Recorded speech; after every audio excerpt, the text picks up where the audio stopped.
an amazing story, and I'm like still trying to just believe it myself. But it's an odyssey of a little boy that accidentally gets lost and hops on a train, ends up in Calcutta, thousands and thousands, hundreds of kilometres away from his hometown, ends up in Calcutta and goes through trials and tribulations of trying to find his way out of this nooks and crannies, this maze of a city, not understanding how far he's travelled and how far he's gone, and ends up almost drowning, to coming across boy gangs, to people that want to take an advantage of him, to a prison, to an orphanage, and then all of a sudden coming to Australia, where he's adopted by 2 Australian families.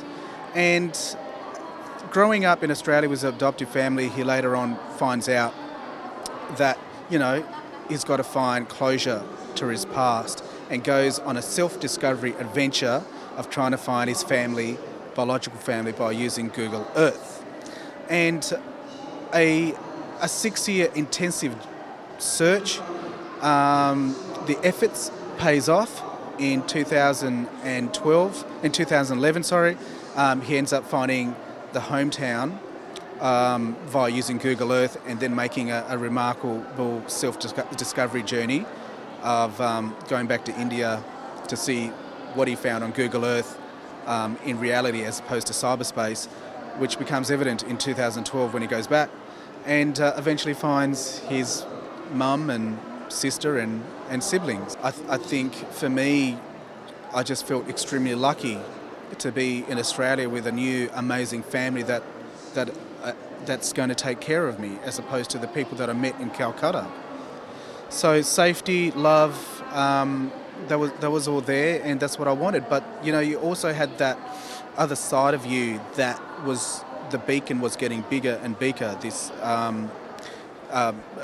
upwelling, and I had to listen to it, because it wasn't going to go away. And until I sort of find closure to that area, I'm never going to wake up every day forever feeling happy. It's always going to be knocking on my shoulder saying you've got to do something about it. And I made that valiant attempt to try to find closure, and hence I found my family.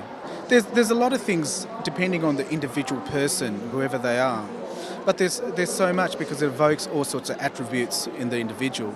But I think we all in this world need to be unplugged from the matrix that we're in, to think differently outside the square that we live in.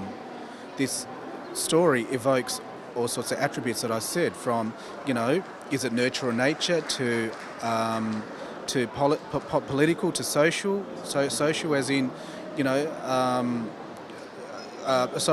to social, which is nurture and nature, political to opening the gates, hopefully, of politicians of adoption, and technical IT using Google Earth. So, there's many ways to success, and you have to use all those different things in order to succeed. And it's not going to be a straight line, but you'll end up getting there if you put your mind to it and believing that you can.